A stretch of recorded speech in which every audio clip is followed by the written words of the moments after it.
Welcome to another story presentation from Read Me a Story, Inc., located on the web at readmeastoryinc.com.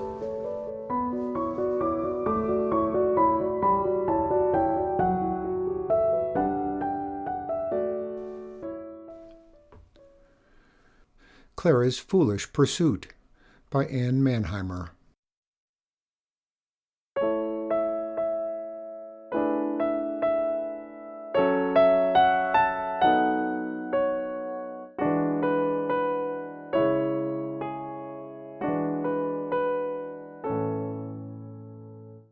Clara Foltz stared at the fancy writing on the fine white envelope. She had been waiting for this letter for days, and finally it rested in her hands. Clara tore it open and read, "My dear young friend, excuse my delay in answering your letter asking permission to enter my law office as a student. My high regard for your parents and for you, who seem to have no right understanding of what you say you want to undertake, forbid encouraging you in so foolish a pursuit, wherein you would invite nothing but ridicule, if not contempt. A woman's place is at home, unless it is as a teacher. If you would like a position in our public schools, I will be glad to recommend you, for I think you are well qualified. Very respectfully, Francis Spencer." Until the letter came, Clara had felt certain he would say yes, even though she knew no other women lawyers. It was 1876, and Clara was 27 years old and a mother of 5 children. She had grown up in Mount Pleasant, Iowa, where she lived with her parents and 4 brothers. Her father was an attorney as well as a druggist and a minister, and he once told Clara, "It is too bad, daughter, that you are a girl, for if you were a boy I would educate you for the law. You would make a great lawyer." His words made Clara bristle. She liked being a girl. Her mother put an end to the discussion. "You should not tell that girl that she could become a great lawyer, for some of these days she will take it into her head to study law, and if she does, nobody on earth can stop her." And nobody on earth could. Clara went to school for only 3 years, but while she was there she was at the top of her class. She loved reading and studying. At 15, she fell in love with a handsome Union soldier named Clara Foltz, and they eloped.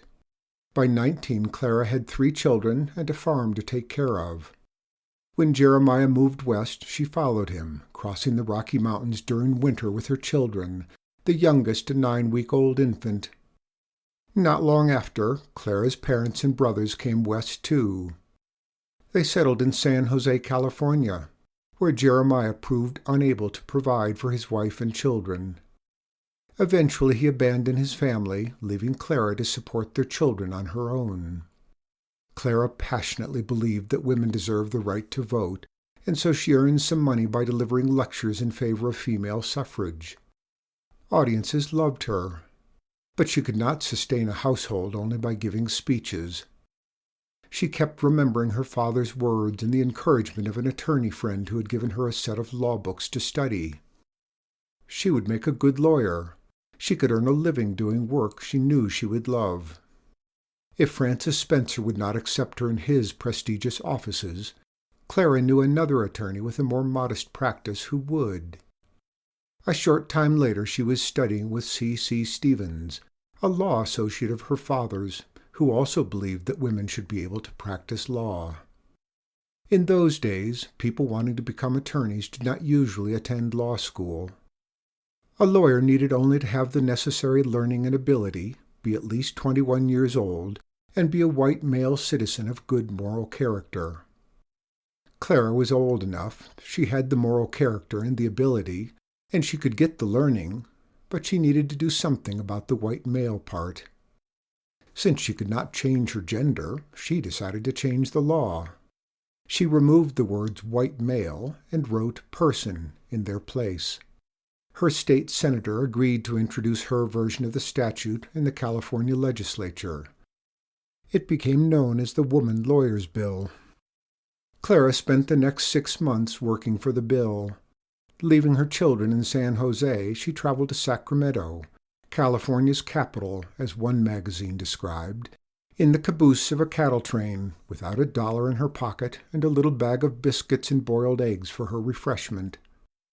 She stayed in Sacramento, living on next to nothing, cooking her food on a tiny alcohol lamp so she could lobby for her bill. There were several arguments against it. Many said practicing law would make women unfit for their ordained domestic sphere. Others argued that impressionable male jurors would be unduly influenced by female attorneys. Some believed women shouldn't become lawyers because they would want to become jurors and judges next. Still others said women could not conduct cross-examinations on indelicate topics. Clara countered all of these arguments. "I almost went down on my knees before them," she later wrote. "They made laws against vagrancy, they complained loudly of prevalent idleness, and yet I had to beg, not for a living, but to be allowed to earn a living." To become law in California, a bill must pass the legislature and the governor must sign it. After extensive debate, the Woman Lawyers Bill passed on Friday, 29 March 1878, the last day of the legislative session. Governor Irwin had to sign it by midnight the following Monday. If he did not, the bill would die, and Clara could not become a lawyer. There is more than one account of the events of that Monday evening, but Clara's is certainly the most exciting, embellished as it may be with her own dramatic flair. As she described it, near midnight she stood in the midst of a crowd of men in the corridor outside the governor's chambers. Her bill had not yet been reported signed. As she waited, she overheard a politician who just emerged from the office say, "That woman lawyer's bill is dead and buried." Clara's future hung in the balance. She knew she had to act.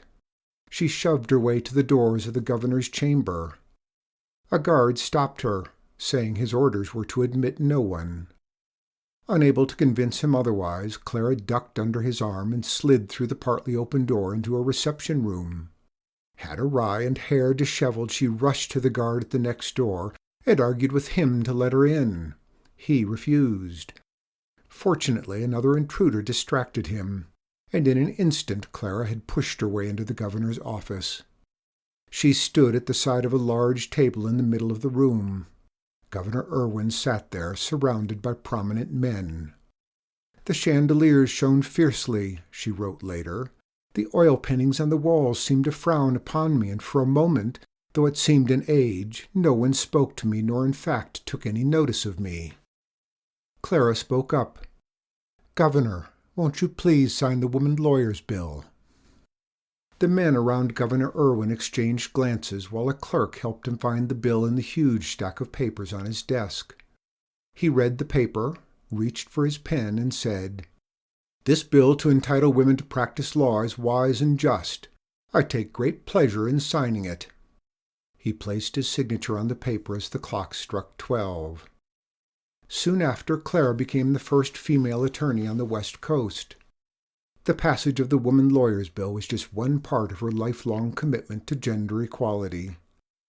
With her friend Laura DeForest Gordon, Clara wrote and helped enact the first constitutional amendments guaranteeing equal rights for women in the public arena. She also continued to be active in the suffrage movement and led the fight to open California's law schools to women. As an attorney, her biggest accomplishment was the creation of a public defender system, still in use today, that guarantees a poor person accused of a crime competent legal representation. Yet, just because a law allowed women lawyers to practice didn't mean male attorneys welcomed them into the courtroom. Clara faced sexism almost daily in her new career, but she was never one to let other people's intolerance stop her. Sometimes she even seemed to enjoy confronting her peers' prejudice. Once, when she was appointed to represent a poor Italian immigrant accused of arson, the district attorney argued in his summation, "She is a woman. She cannot be expected to reason. God Almighty decreed her limitations. This young woman will lead you, by her sympathetic presentation of this case, to violate your oaths and let a guilty man go free." Clara answered, "Counsel opened his argument with the astounding revelation that I am a woman. And yet, After this magnificent burst of blazing genius, the sun does not appear to be darkened, nor the moon paled. I confess I do not clearly see the relevancy of the statement to this case. The logic is, I am a woman, therefore you should find this defendant guilty. I resent for you, gentlemen, the implication that you are small enough to bring prejudice into the jury box. Counsel intimates with a curl of his lip that I am called the lady lawyer. I am sorry that I cannot return the compliment. I have never heard anybody call him any kind of lawyer at all. The members of the jury didn't even have to leave their box to decide the case. The verdict was not guilty.